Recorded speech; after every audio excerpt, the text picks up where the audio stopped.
When I say the word Cyberpunk 2077, you either think, damn, that buggy mess from 2020, or damn, I really loved that game. While I can't deny that the buggy state the game launched in, I was in the camp that absolutely loved the shit out of this game. To give you a little context and background as to why, I'll point you to the Blade Runner movie series, and particularly the most recent one, Blade Runner 2049. I still remember walking out of the theater on a rainy night at 1 a.m. and thinking to myself, was that one of the best movies I'd ever seen? The atmosphere and world were something that instantly drew me in as the buildings were caked in a dirty rendition of LA with neon signage lighting the distant horizon.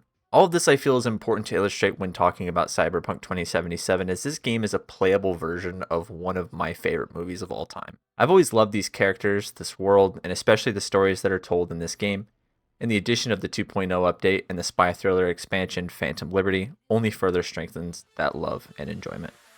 Let's get some of the technical aspects out of the way as I reviewed the 2.0 update and Phantom Liberty on an RTX 4080 and an i7 13700K. With all of the settings turned up to high and path tracing enabled.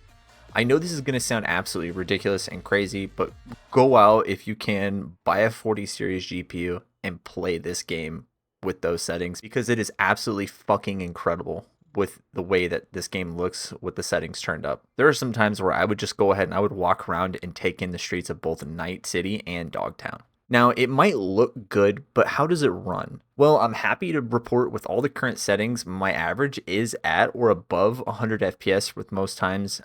Frame generation is enabled in those instances, and I can't imagine ever playing the game without having ray tracing or these settings on, so I am going to rely on that frame generation. Seeing the way that the light bounces off some of these surfaces to create that special glow that you can see from miles on end, or being able to look into a puddle and see the entire skyline reflected in it, is something that I wasn't able to get back with my 2060, and I like I mentioned earlier, I don't think I'll ever be able to go back. Unfortunately, if you are playing on a last-gen console, I hate to break it to you, but this update and Phantom Liberty are going to require an upgrade, and CDPR has left older consoles behind, and I think it really is the best because the level of graphical fidelity that they're pushing in this update with the action set pieces sure as hell wouldn't have ran very well on last-gen consoles or at all. So I think it was a smart move for them to drop support and move on with the more powerful hardware. And before we dive into the newest part of Cyberpunk 2077, the expansion Phantom Liberty, I did want to take a little bit more time to talk about a lot of the sweeping changes that were made in the 2.0 update.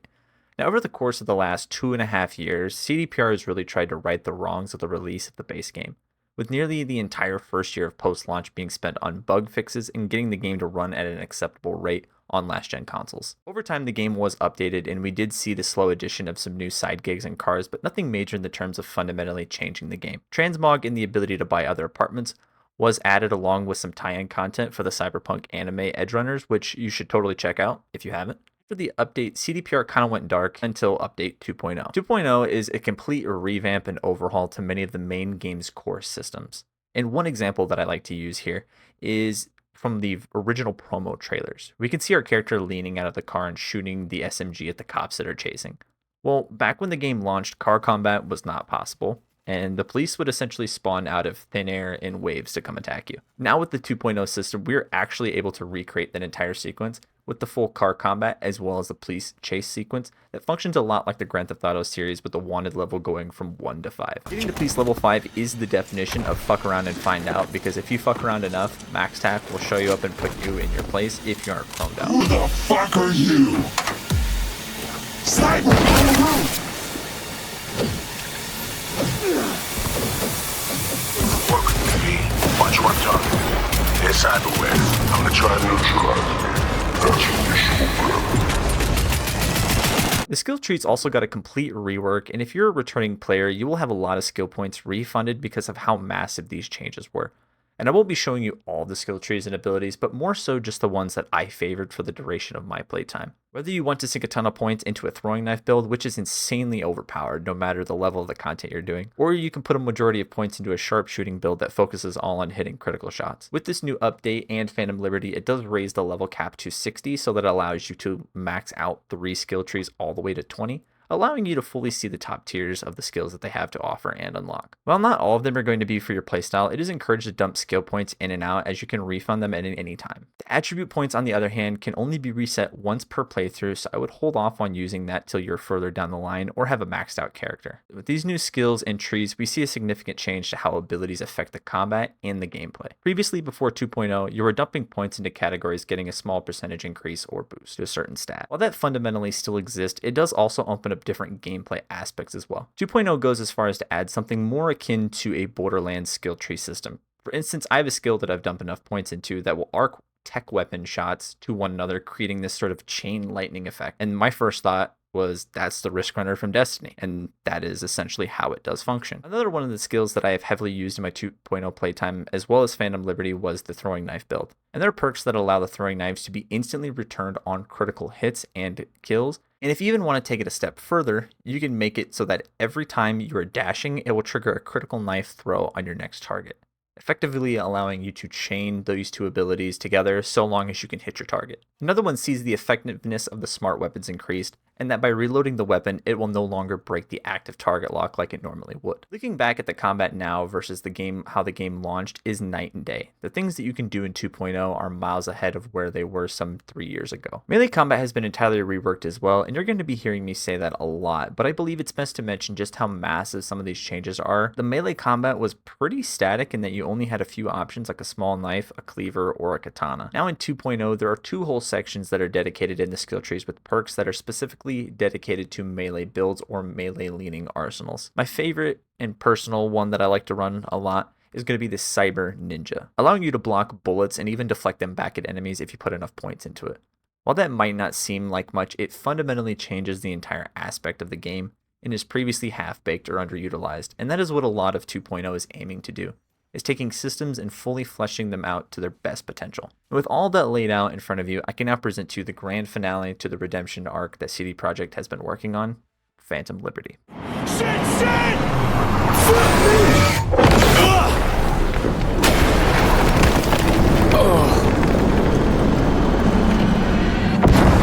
Okay.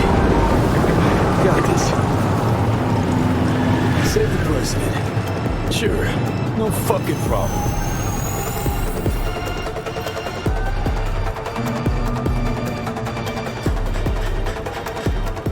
In this section of the review, I will not be covering any spoilers for Phantom Liberty, and I will be saving that for a section later on in the review. And while this isn't going to be a play-by-play right here, I'm just going to give you the overall sort of set-piece narrative of what Phantom Liberty is about, and then we'll dive more into that in the spoiler section. While Phantom Liberty can be played just after meeting the Voodoo Boys in Pacifica, I believe that it is best left as this last thing for you to do in the game, as it fits the theme of being a Hail Mary from deep to essentially save your life. Songbird contacts V and instructs them to make their way to a walled-off portion of Pacifica called Dogtown, and not long after arriving in Dogtown, you're made aware from Songbird that someone is trying to crash Space Force 1 with the president on board, and succeeds in doing so. After rescuing the president and getting her to safety, we are let loose into this little slice of heaven that many call home, but we'll need a little bit of backup first. President Myers knows just the person for the job. Some of the best aspects of the base game are the characters. Whether that be Johnny, Judy, Pan Am, Misty, Carrie, or River to name a few, the best stories are often experienced with these characters. And in Phantom Liberty, FIA agent Solomon Reed is another one of the characters that you will meet. Solomon is played by the incredibly talented Idris Elba, who really does nail this role as an FIA operative.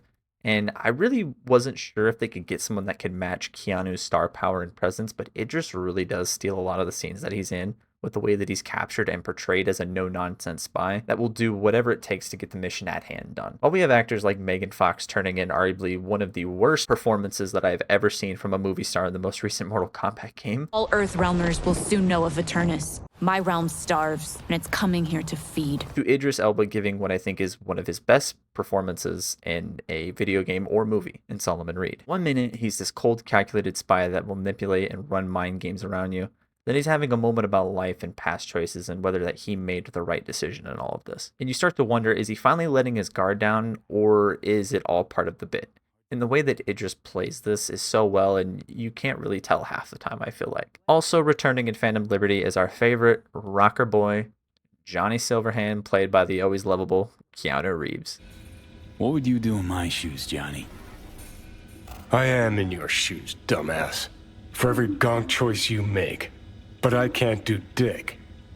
But honest to God, V, not fucking around. I don't know. Got no goddamn clue. I remember watching that first teaser, and my first thought the entire time was, are they going to get Keanu back? Are they going to get Keanu back? And when we hear the line, bad idea, I was sold, I was in, sign me up, take my money. But no, really, Keanu isn't just slightly in this expansion, he is all over the damn place. Whether that's in side gigs, main missions, Johnny always has something to say. They also went ahead and updated his model with 2.0 for the base game, and it looks surprisingly way better than what the original model looked like versus what it looks like now. And I know this must have cost CDPR a pretty penny to get both Keanu and Idris for the expansion, but having these two really elevated the story and the tone that they were going for. Whether that's Johnny giving you shit, taking the presidential oath at the start, or teaching V how to answer a regular telephone, since they really don't have those anymore in Night City. Another character that plays an integral part to the story is going to be the head of Dogtown, Kurt Hansen. Kurt was part of the unification wars that took place before the game, and when the war ended, he decided to carve out a nice little slice of Pacifica and make it his own. Walling it off to the rest of Night City, Kurt created his private city, accompanied by the remaining military forces and equipment, effectively creating what we have today. Just for a little reference, here is the base map of Night City. And here is the map of Dogtown. Dogtown, like I mentioned earlier, is this little walled off portion of Pacifica that you can see on the map here. While at first glance, you'll think that, wow, this is a really small area. While factually true, the density of the map is something that I want to draw a lot of attention to at first. With a massive map in most open world RPGs can be a great thing at times, it can also be to its detriment. Take the base map for Cyberpunk 2077. While not all the map is empty, there are a lot of dead spaces that we can find where there really isn't much going on in the ways of activities or missions. In Dogtown, nearly every area that we go to will have something going on, whether that's one of the many gigs that you can do for the local fixer, Mr. Hands, or cleaning out those pseudo dungeons that they have packed with enemies, giving you a pretty sick unique weapon at the end. Dogtown also introduces an event system, and this isn't going to be like a Destiny public event system with rotating events that change in and out, but every once in a while you're going to hear an airship drop sound, followed by some red smoke. Well, look who's awake. See that crazy color smoke?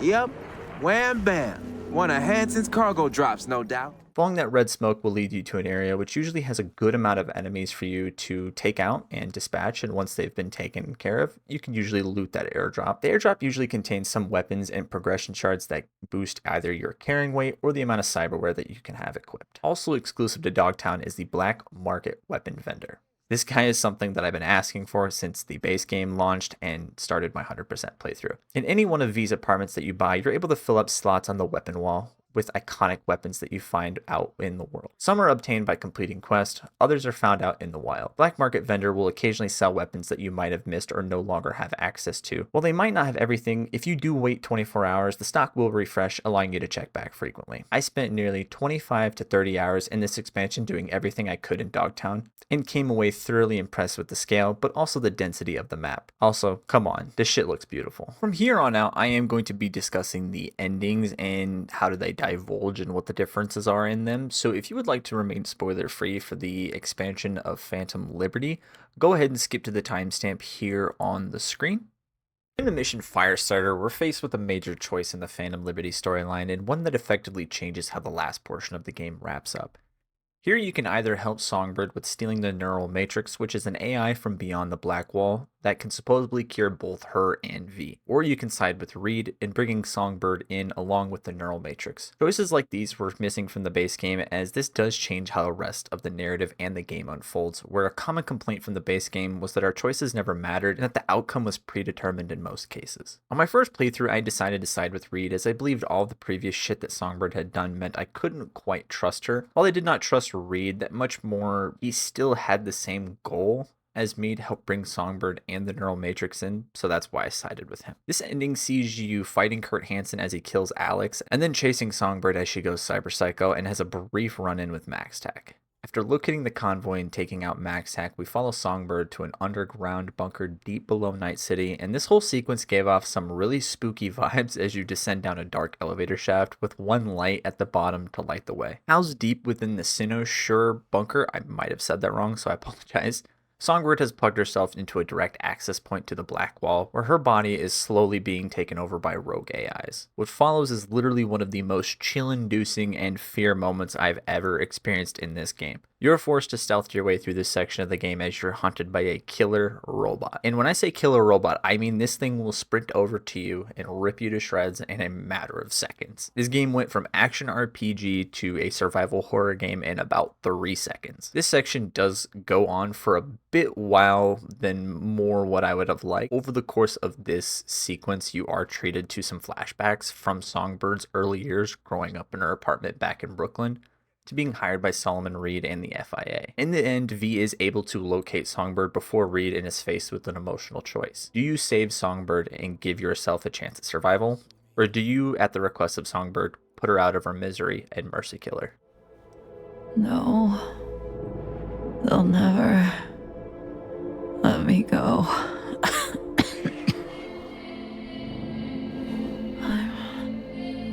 I'm fading, V. Help me out. Freedom. You deserve it, Somi. I'll do it. Thank you. And I'm sorry for everything.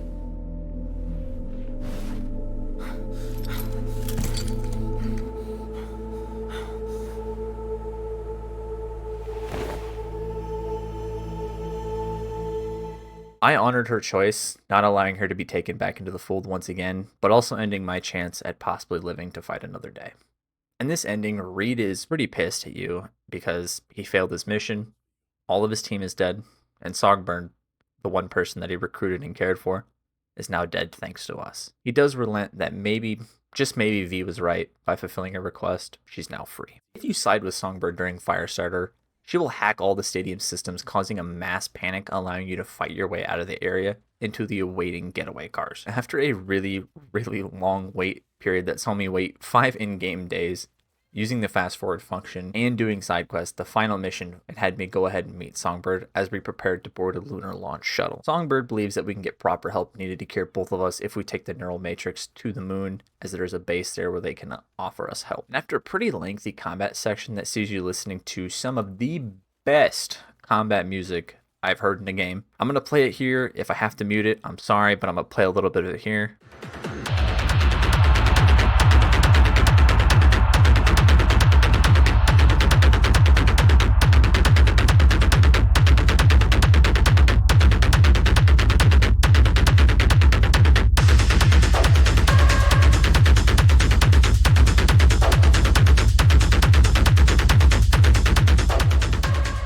After clearing out the guards and carrying a near-dead Songbird to the tram system, she reveals that the neural matrix can unfortunately only be used once, and that she is known the entire time. And here we have a choice to either turn Songbird into Reed, or we can go ahead getting Songbird on the shuttle. If you choose to put her in the shuttle, you're unfortunately forced to shoot Reed, and this was the ending I would say that I did not like at all. I did not want to do it. It was one that I just kind of did it for the sake of doing it, but it felt so depressing. Turning in Songbird to Reed during both of the previously mentioned endings will trigger either of these two following endings, where Reed takes Songbird to the Night City border along with V to be picked up by the President. By saving Songbird, Reed has completed his mission, and President Myers tells V that once they are ready, they'll call about the relic. You hear that line from Myers, that means you successfully unlocked the new ending for the base game. My conclusion, wrap up, final thoughts. While I've always loved Cyberpunk 2077, I 100%ed it back when the game originally came out, and I re-100%ed it again with the Phantom Liberty expansion. By all means, I knew it wasn't a perfect game at launch, and if you weren't playing on a decent PC at the time, your experience was best described as okay to buggy. Now, some 2.5 to 3 years later, this truly feels like the Cyberpunk game that CDPR wanted to release back in 2020. All of the work that was put into the 2.0 updates could have been saved for the upcoming Cyberpunk sequel, but they decided it was best to put that effort into making this the game that they wanted to. CDPR have said that this is going to be the last major update for the game, as some gigs and side missions could be added down the line, but for the time being, this does seem like they will be moving on to the next game. You know that it's a damn good game when the biggest issue that you have with it is that there isn't more content for you to experience. And with the release of Phantom Liberty, it is both a triumphant achievement to cap off the redemption arc of the last few years, but also a somber ending to what is one of my favorite video games to ever be released. If you own Cyberpunk 2077 and haven't dipped your toes back in since launch, I really think this is the perfect time for another playthrough of this game. The character, the stories are all just good as they were in the base game, just without the jank this time around. Or if you want to experience an action spy thriller with Idris Elba that will take you to a whole new location, filled to the brim with new characters, gigs, events, look no further than Phantom Liberty. It's going to run you about 20 to 25 hours alone. There's so much more that I haven't mentioned in this update, like the changes to the car sounds, that hey, you can see what songs on the radio now. You can do delivery missions for El Capitan to test out the car combat. I really didn't expect this one to turn out as long as it did, so I do appreciate you taking the time out of your day if you did make it this far. And this has been my review for Cyberpunk 2077's expansion, Phantom Liberty, as well as the 2.0 update. Thank you for watching.